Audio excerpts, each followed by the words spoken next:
Hello, Product School. Thank you for attending our webinar today titled PM Mind for the Upmarket Climb.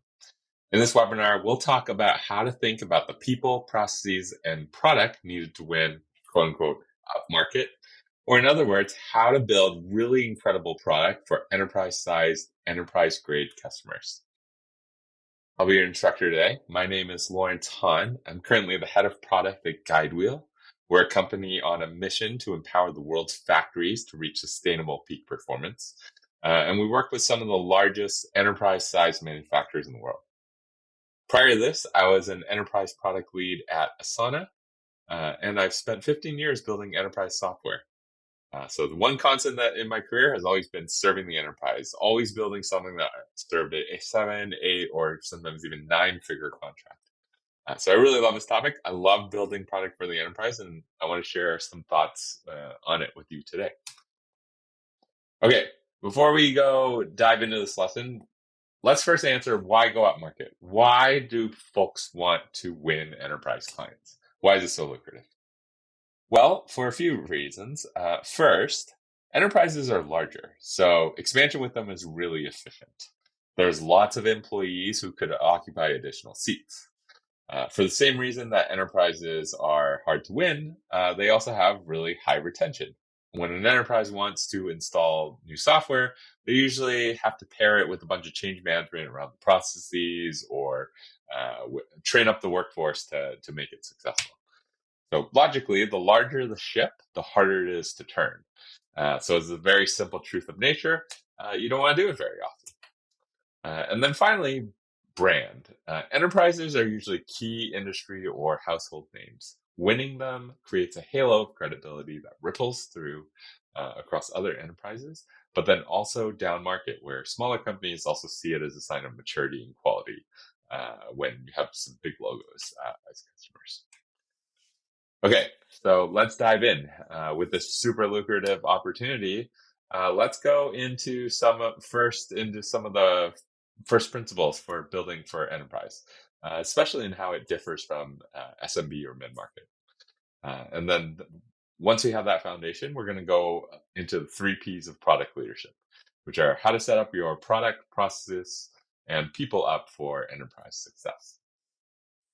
All right, let's dive in. So to start first, just to create a baseline, let's try to understand why building for enterprise is so different than building for SMBs. And the easiest way to think about that, the simplest way, is to just look at the org chart. SMBs, by definition, are small, flat. Everybody knows each other. Communication from leadership through the ICs is fast and fluid. There's only so much data within the organization and only so many workflows within the company. But when you go to the enterprise, you start to get into a company with tens or hundreds of thousands of people in it. And things just start to get a little bit more complicated. People who make decisions on what software to use aren't necessarily the ones that use it. The way that they go about their jobs can be very, very different from each other. The scale, the sophistication of the workflows, all of it increases significantly in this much larger organization in that context. So to serve the enterprise, you really have to serve a whole new slew of needs. You're going to have many different stakeholders. You're going to have executives interested in, the software and what it can provide, managers, and then all the way through individual contributors. Everybody having different needs for your product. You're going to have a really good answer to the CIO or IT who's looking to control the proliferation of software vendors across their organization. You'll have to invest into things like security and compliance, as enterprise customers are frequently target of breaches and have a lot to lose. And then you have to really invest in change management. Motivating a large workforce to adopt new types of software is just inherently a challenge that arises in a large enterprise. Okay, so as you contemplate how you're going to win that very large, well-known enterprise customer, just remember, as the great Peter Parker once said, with great power comes great responsibility. All right, so let's dive into how you're going to tackle that responsibility. Okay, first let's talk about product itself and thinking about product strategy and roadmap. One of the first dynamics of enterprise is because of their sheer size, the roles and responsibilities with them get so divvied up. And when roles and responsibilities are so distributed, getting software bought and deployed within the company naturally requires navigating and satisfying numerous stakeholders. So you see this dynamic really emerge in the enterprise when you say so many different people enter the conversation in pre and post sales cycles. So on the one hand, you've got end users who need to be trained up on the product. You've got the executive buyer who needs to sign off and actually hold the budget. And then you've got their key deputies who are key champions that you need to win over or are looking for some kind of specific thing about your product. Then you have other adjacent stakeholders like IT or security who wants to make sure that the system is well secure, and on and on and on. And satisfying each of these constituents could be entire roadmaps on their own. And so a huge part of the enterprise PM game is trying to craft a strategy around who you are serving in this web, at what depth, and at what time. And there's so many different factors that go into crafting that timing and roadmap. But one of the key factors is how you go to market. So if you're a sales-led growth business where there's a sales team selling to executive buyers who make big purchases and then drive the rollout of the software from the top, then that will balance your roadmap into more deeply trying to win that level of stakeholder first, that executive, and providing them a whole bunch of value. If you're a product-led growth business or a PLG business, we're really counting on the product to drive virality, to drive expansion. You'll naturally put a lot more focus on end user love and using virality to drive up the organization. And so you see this dynamic quite a bit. You have players like Salesforce or Workday who really try to win from the top in a sales-led growth motion. And then you have products like very famously like a Slack or Asana or a Notion that's really trying to win from the bottom and gets that virality and eventually reaches at that enterprise scale. Okay, and then along with the kind of fundamental go-to-market motion, there's a lot of pieces within an organization that need to come together to really win enterprise. And so as your product roadmap emerges, it has to be really well timed with the maturity of some of these other things going on within the organization. So if you build features that are really driving value or ROI for the C-suite, does the organization have the sellers or the enterprise marketing to really reach that level of buyer? If you invest in making a customizable product or an extensible platform, which is a really common ask in enterprise, do you have the professional services, resourcing, or partnerships that will actually go out and facilitate that customization for your clients? And if you take some bandwidth to make your product really demoable, do you have the marketing and sales engineering capabilities within the organization to make a solution sale and customize that pitch, that demo for your customers? Okay, so that's a little bit about product strategy. How about going into execution, and how do you actually think about progressing through your roadmap? So when you're focused on the enterprise, one really key insight is you really need to be cognizant of the difference between selling vision and actual execution of that roadmap. So one key is when you're interacting with executive buyers, one really key thing to realize is they're really trying to pick a software vendor partner, someone that they're going to stick with for a couple of years. They're not trying to solve some point solution here that, every 6 months they're going to have to revisit this.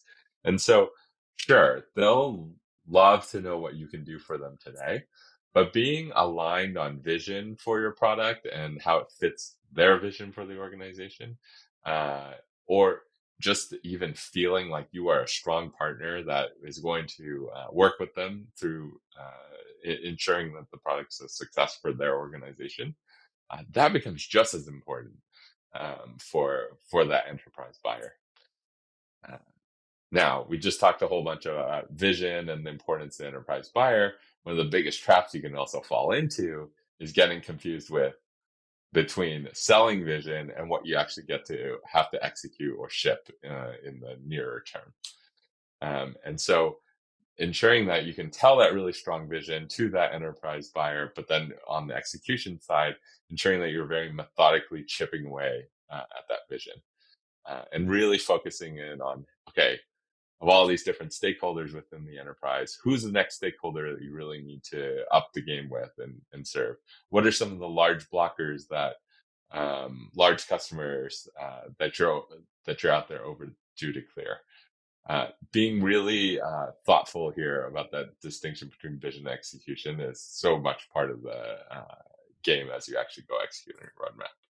Now, all in all, you can play this vision versus execution dynamic really well and use it to your advantage, or you can really end up succumbing to that pressure. The best PMing I've ever seen out there in enterprise is knowing which mode you're operating in. Use the visioning type of conversation to validate high level direction, but then using user sessions, on the ground research to validate things like specs and pixels of what you're actually building. Okay. The next big thing is that you have to think about in enterprise is how you end up releasing and doing change management, both internally and externally. Internally with enterprise, you always have an account team out there interfacing with your enterprise customer. And so field enablement, ensuring that the account representatives are able to competently and confidently talk about the product, about where it's going, is a must to ensure that your company can have credibility with those customers. Externally, being able to, when you're actually rolling out changes, you have to be really cognizant about disruption or breaking workflows or putting unexpected change on the employees in these large organizations. Again, they're big ships to move, and if you end up surprising them with different changes, that really starts to hurt customer health very, very quickly with the large enterprises. And then finally, one big thing to think about is, enterprises, they really love to, they've got their day-to-day, they're running their business, but they also are really focused and paying attention in certain moments. So one thing you'll see a lot of enterprise vendors do is they'll actually save up a whole bunch of their capabilities and their features and release them all out in kind of these big launch moments. And so you can see a lot of big enterprise vendors have these annual conferences where they will actually unleash a whole ton of their vision at that moment instead of, trickling them out week over week or month over month, like you see in companies that are serving kind of a little bit more down market. Okay. And then finally, in terms of product building, when you work with enterprise large customers, it's inevitable that they're going to want particular things in the product done in a very specific way. And so you got to get really principled about how you handle those needs, else you risk mortgaging your roadmap indefinitely. So a couple of anecdotes. First, get very real about it. Enterprise sales cycles are long, dollar amounts are high. Just saying no without much consideration or without some principled thinking is only going to lose the company significant business that worked really hard to generate. So get principled about how you make these decisions. Make an escalation process where company leadership can align on what kind of size or risk or how good of a product market fit or a customer fit must there be for any kind of request or escalation to actually get honored. And then you got to get really good at continuous discovery and knowing your customers really well. Escalations are going to come and they're going to come all of a sudden. And having your own clarity on what's a scaled versus one-off pain, or how does this ask fit in with where you want to drive the product for the broader mass of enterprise customers. That base really comes from just continuous discovery of knowing your customers really well. If you have that strong customer backed opinion, you're going to be able to quickly assess the repeatability of an escalation in the moment. Okay, finally, now the last piece, which is people. Ultimately, building product is all about putting a group of people together to do something amazing together. So how you actually go build that enterprise grade, enterprise ready product team. There's a couple skills that you really have to think about. So first, I'll say all PMs out there have different spikes, but for enterprise PMs, there's a few things to really emphasize. First is customer facing skills. So we just mentioned how much selling a vision or handling tricky escalations there is in enterprise product.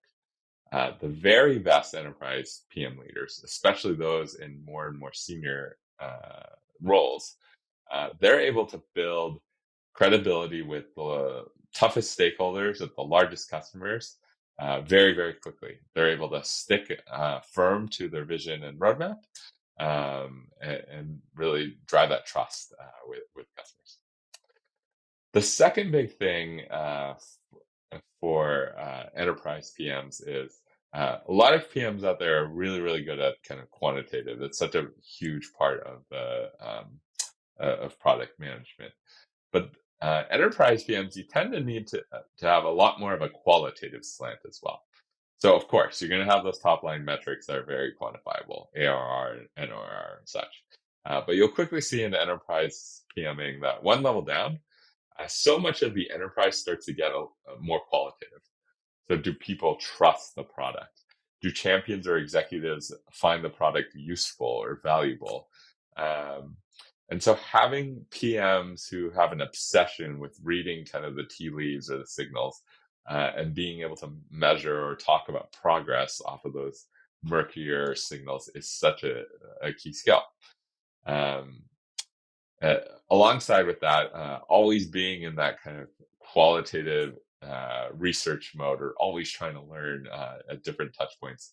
Many times in enterprise, the stakeholders that you need to hear, let's say those executives or some of those kind of like IT security stakeholders, they can be really, really hard to pin down.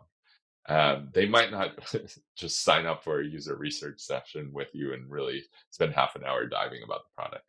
So your ability to actually always be in a listening mode or user researching mode, even if it's a sales conversation or seeing someone on a panel or being able to, talk over lunch, gathering insights as they come is such an important mindset to be in as an enterprise product leader. And then finally, one really important enterprise PM skill is systems thinking. There is so much systems thinking that goes into enterprise because one, the product to serve the enterprise gets quite complex and intertwined, right? Enterprises have so many nuanced aspects to them that get put into a product. Knowing how it all interconnects together within the product is such an important skill. But then also with customers, software ultimately fits within ecosystem. Ecosystem of other software that's out there that your software must connect to, but also policies, relationships, and culture, all things that are very, very strong within enterprise. So being able to simulate as a PM, both how any product decision fits within your product, but then also how any of those product decisions fit with kind of the ecosystem of what's going on within the enterprise becomes a really, really major PM skill. Okay. And with that, that was our agenda. So thank you so much for taking a moment to learn about enterprise product management. So some key takeaways, just to sum it up today on what you learned. One, with great power comes great responsibility. Enterprise customers are really appealing to win, but if it was that easy, everyone would just do it. So handling the scale and complexity of enterprise is no small feat. And so if we go into the 3 Ps of product building, product strategy must interplay the needs of multiple stakeholders within the enterprise. Serving the enterprise requires new processes and new ways of building, different ways of building and releasing product. And then finally, from a people side, it takes a different PM skill set and mindset to succeed in enterprise. So if you do want to go become an enterprise product, an enterprise grade product, nurture that on your team. All right. Thank you so much for taking the time to listen.